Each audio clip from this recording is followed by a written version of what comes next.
वो मतलब कौन देगा? जून में हुआ, उसके बाद चीज़ें ख़त्म हुई, अब दोबारा से एक दूसरी बार जो है अटैक करता है अमेरिका और इजराइल। तो गारंटीज़ कौन दे सकता है इसकी? मसूद साहब, गारंटीज़ के लिए कहीं ना कहीं चले बैठकर बातचीत हो जाए, कुछ निकात ऐसे हों जिसके ऊपर दोनों साइड जो राज़ी भी हो जाएं। लेकिन एक बड़ा मसला इस चीबा साहब फरमा रहे हैं कि गारंटी देना ये कि दोबारा कभी अमेरिका और इजराइल अटैक नहीं करेंगे। बाकी चीज़ें तो अपनी जगह, सेंक्शंस अपनी जगह, आपने हुर्मुज़ का मामला अपनी जगह, लेकिन दोबारा से अटैक ना हो, इसकी गारंटी कौन दे सकता है? देखिए, जो भी एग्रीमेंट होगा वो गिव एंड टेक बेसिस पे होगा।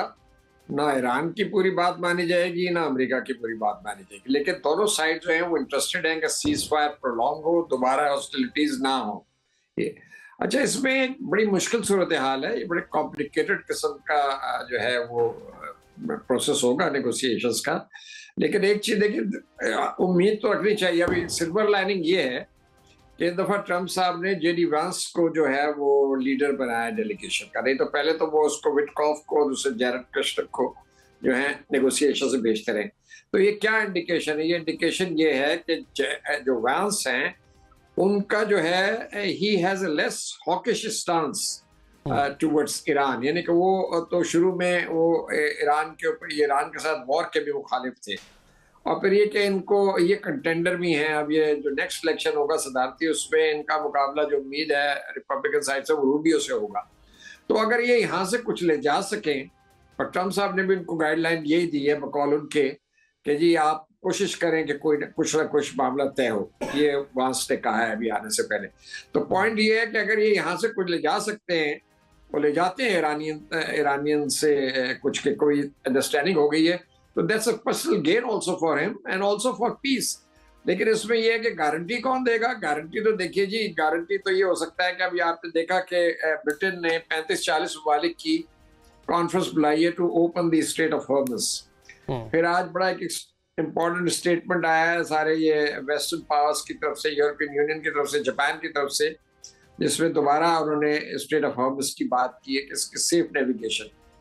तो ये ईरान और ओमान का दोनों का जो है ना, वो they are at mouth of this strait. तो वो दोनों ही इन्वॉल्व पार्टीज है। इसीलिए ईरान ने इंटेलिजेंटली ओमान के साथ बातचीत शुरू कर दी है कि यहाँ एक जॉइंट मैकेनिज्म हम बनाएं दोनों ममालिक, क्योंकि इसमें इंटरनेशनल प्लेयर शामिल होंगे। ये नेविगेशन रुक नहीं सकती।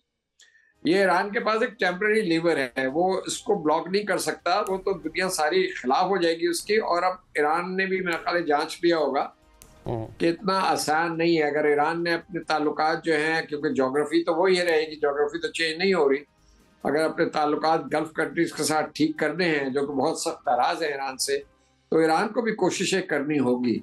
अब गारंटी कौन देता है? गारंटी मेरा ख्याल है कि इंटरनेशनल ये जो परमानेंट मेंबर्स हैं अदर देन यूनाइटेड स्टेट्स, ये देंगे किसी किस्म की गारंटी। इसको आप लीगल कवर दे सकते हैं through a UN security council resolution, जिसमें ये होता है कि वो प्रेशर आ जाता है, मॉरल प्रेशर भी आ जाता है। अगर सारी ताकतें, बाकी ताकतें शामिल हैं और उसमें एक रेजोल्यूशन अडॉप्ट होती है, अमेरिका उसमें, जाहिर बात है अमेरिका के रजामंदी के बाद तो रेजोल्यूशन पास नहीं होगी, तो वो भी एक राइडर बन जाएगा अमेरिका के ऊपर कि वो। अच्छा, एक और भी है सिल्वर लाइनिंग। वो कहते हैं कि ये जरा मैं फारिग हो लूँ ट्रम्प साहब, तो अभी दूसरी साइड पे हमने जाना है। तो उनका इशारा मेरा ख्याल है क्यूबा की तरफ है।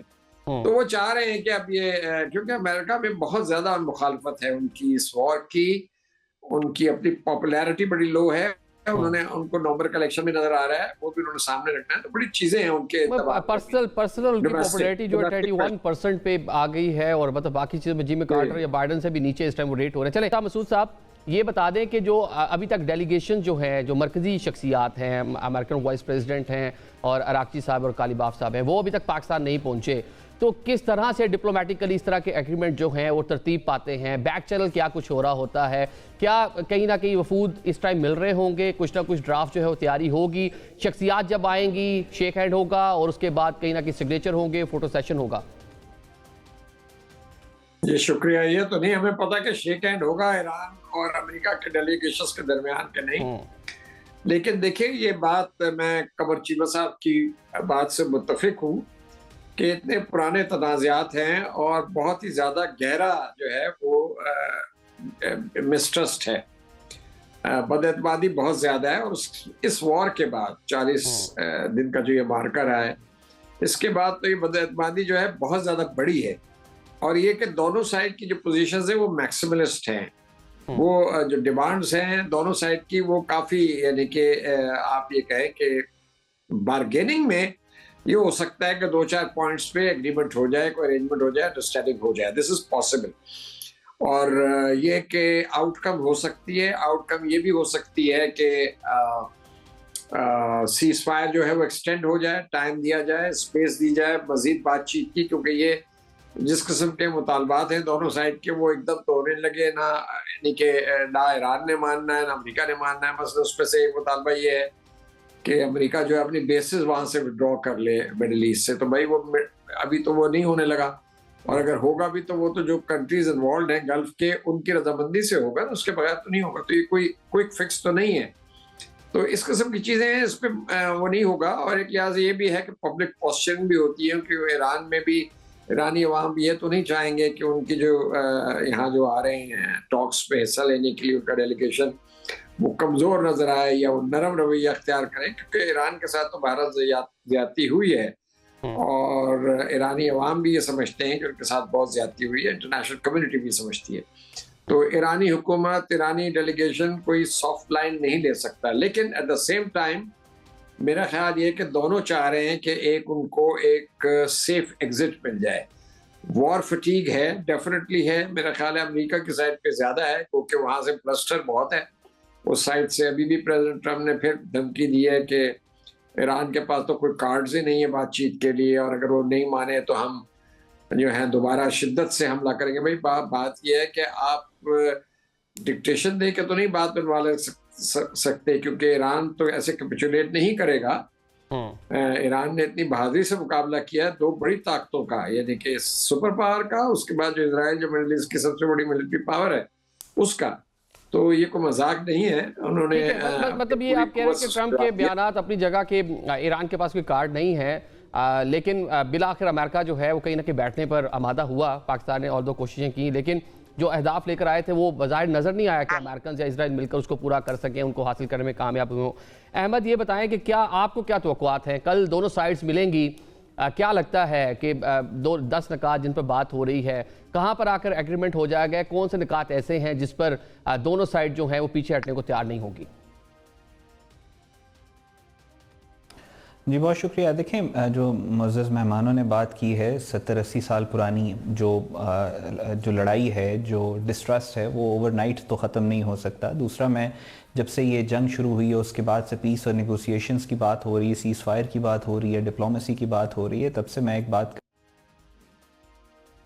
जी को कहा जाता है कि दो मुल्क लड़ रहे हैं आपस में, उनकी जंग रुकवा देना, ये वो उस तरह की सीज़ फायर नहीं है। ये आम जो डी-एस्केलेशन होती है ये वो भी नहीं है। ये जो बातचीत चल रही है, it is D-escalation and beyond.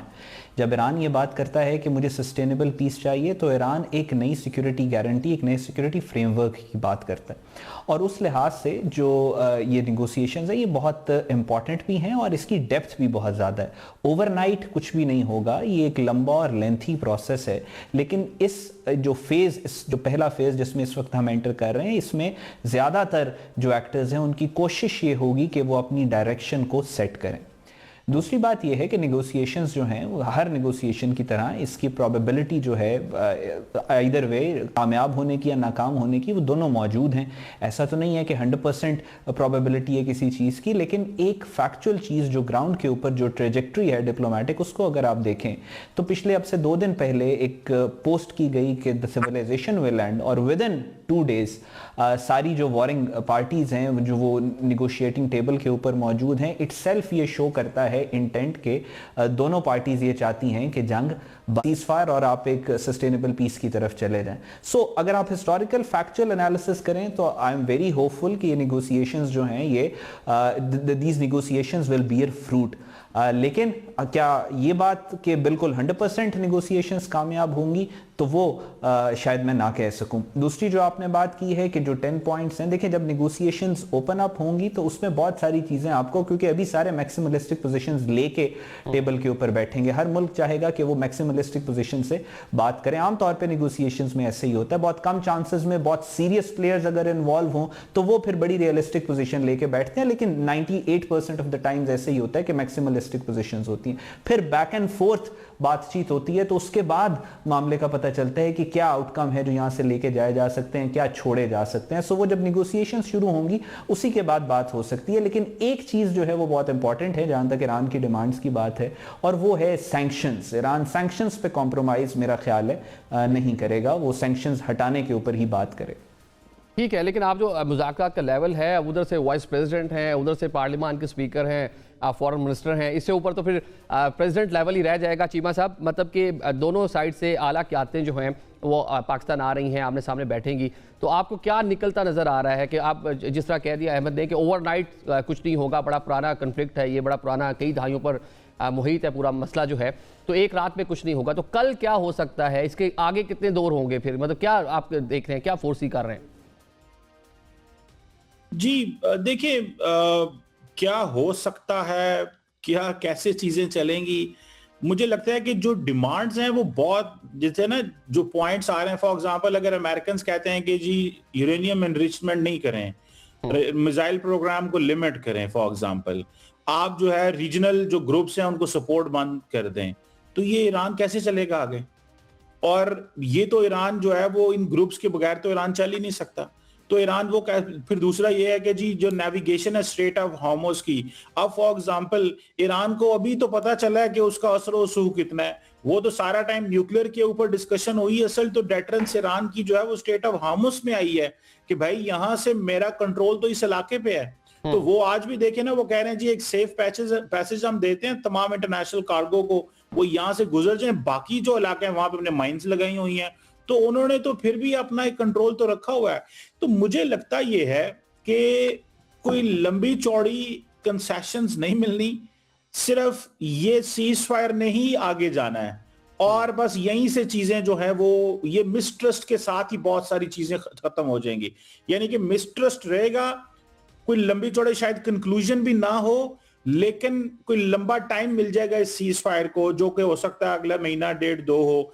तो ये सिचुएशन है, क्योंकि आप देखिए ना जो यूरेनियम एनरिचमेंट का मसला है, ये तो ईरान एग्री कर गया था जिनीवा के अंदर, तो ईरान का जितना नुकसान हो गया है, अब उस नुकसान के बाद ईरान उस चीज को क्यों मानेगा? तो ईरान की पोजीशन भी इस हवाले से ये है कि ईरान आज ने अपना नुकसान तो बहुत करवाया है, लेकिन ईरान मजबूत पोजीशन में है। ट्रंप साहब अभी भी कह रहे थे कि जनाब उनके पास कोई कार्ड्स नहीं है, तो ये और गुस्से में लग रहे हैं, वो जारी बात है, वो गालिबाफ साहब की कुछ स्टेटमेंट्स आ रही हैं। तो पॉइंट ये है कि ये डिपेंड करता है कि अगर जो ईरानी लीडरशिप आती है, अगर वो समझते हैं कि वो एक हार्ड लाइन लेते हैं, तो फिर तो बहुत मुश्किल नजर आ रहा है। लेकिन अगर ये पब्लिक पोस्टरिंग कर रहे हैं तो समझ में आता है, और जब टेबल पे जाएंगे तो एक्चुअली ईरान का सबसे बड़ा जो मसला है वो तो ये है कि ईरान के ऊपर दोबारा हमला ना किया जाए।